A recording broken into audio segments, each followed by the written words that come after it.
they've purchased almost 600 million ounces in the past 2.5 years. Let's put it to you that way. They are voraciously accumulating silver, and I don't think that we've seen anything yet. I really don't. And I think that this is why we're seeing the bankers show up at the Shanghai Metals Exchange. This is why we're seeing them bleed down in all of the exchanges.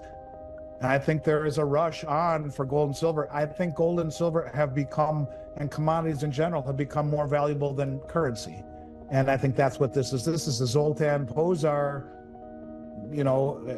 statement that this is Bretton Woods 3, that this is a system where you can see the drive to accumulate commodities is now moving into a higher gear. And so much so that they can't hold silver down at the end of a month.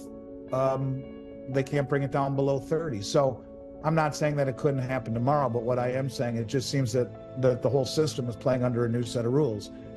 I think that the potential for silver to outperform people's expectations is huge. When it happens, I don't know. But when it does happen, the speed in which it moves, I think, will freak people out.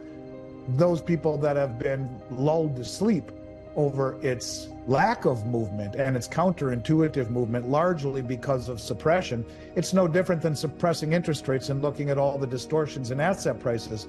You distort the price of silver, suppress it, you get people just figuring it's a dead asset. And as you can see by India and China and all of the other countries accumulating it and repatriating it, and that it's not. And in fact, when it gets a chance to fully express itself, I think it will be quite something to see.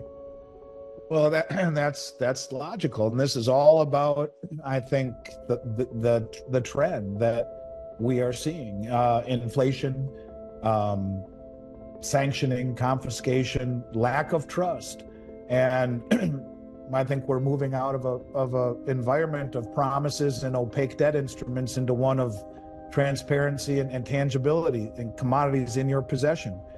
And that just would make sense. And it's the only way I think that you break free from this system, is to have one that you expose the faults, you expose the lies, you expose the manipulation, and the government does it for us. I mean, or for them, by showing what happens if you don't fall in line with the West. And I think anyone would be out of their mind, really, I'll put it to you this way. I think that if you are not a contrarian right now, you're destined to be a victim. And I think if you hold all your assets in dollars, you're destined to go broke over time, whether it be through inflation or default or whatever it is. And I think when you buy gold and silver, you're not buying it to get wealthy. It is wealth. And you can see that the banks and the central banks in particular that are buying this are not just the wealthiest, they're the most well-informed traders in the world. And they know where things are going. They've been given the playbook.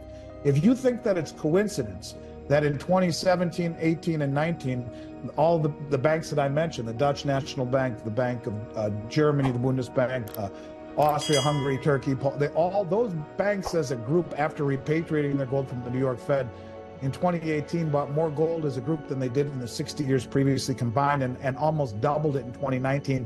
And then, oh, by coincidence, the BIS reclassifies it as Tier 1. I got a bridge to sell you, because they knew it was being reclassified Tier 1. The BIS obviously told them it was going to be reclassified. So these people, they are the most well-informed. And I think that's really the point that people need to understand, that central banks aren't buying gold and silver just for the hell of it. They're not shedding treasuries just for the hell of it.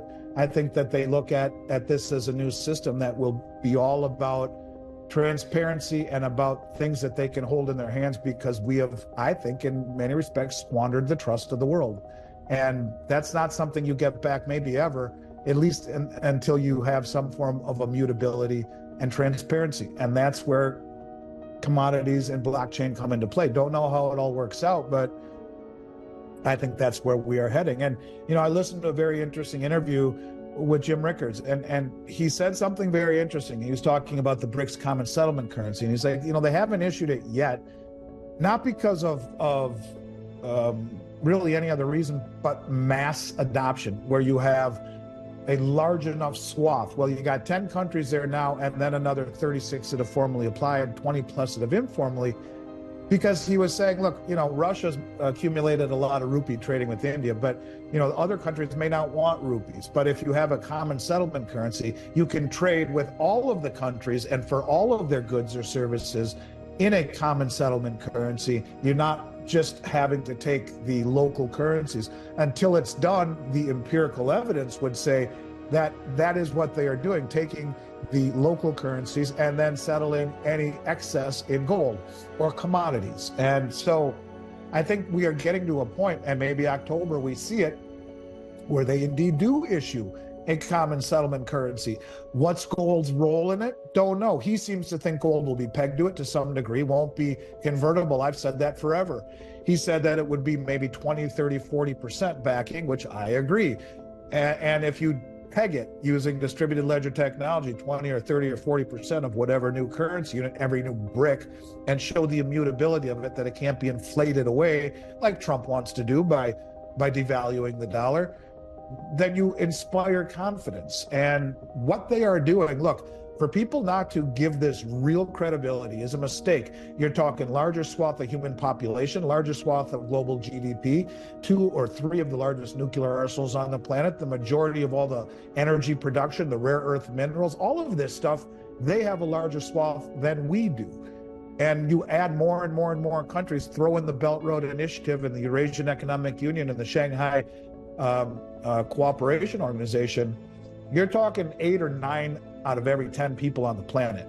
This is not something to take lightly, but the one thing that they do that I marvel at and others get frustrated by is how they do things methodically. They are backfilling and dotting their I's and cross their T's. This is the little by little by little by little that drives people crazy. It's the Chinese water torture. But when they finally flip the switch, I believe it will be faster than people can imagine. And it will affect everything from currencies to interest rates to commodities to our way of life.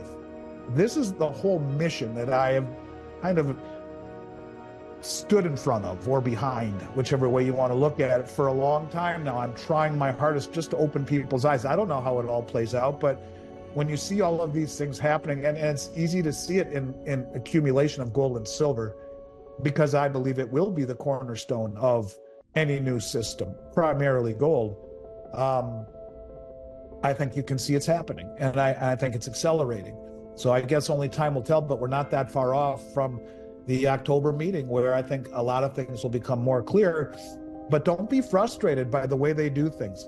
I think in the West, we do things stupid. We do things where instant gratification is not fast enough. We want to get rich quick. We want to game the system.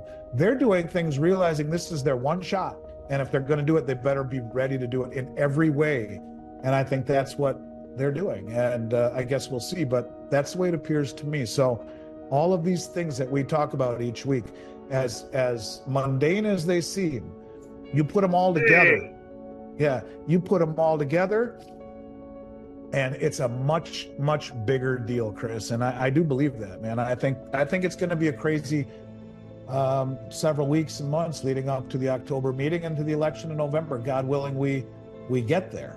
When you're reliant upon other countries, why not choose Canada? I'm sure people in Canada are already furious at their government for selling all their gold and putting them in a bad position too. So, yeah, I don't think this will be the last you hear of this story. But here again, I got to get on that Google spreadsheet with you, because that's very intriguing and doesn't surprise me one bit.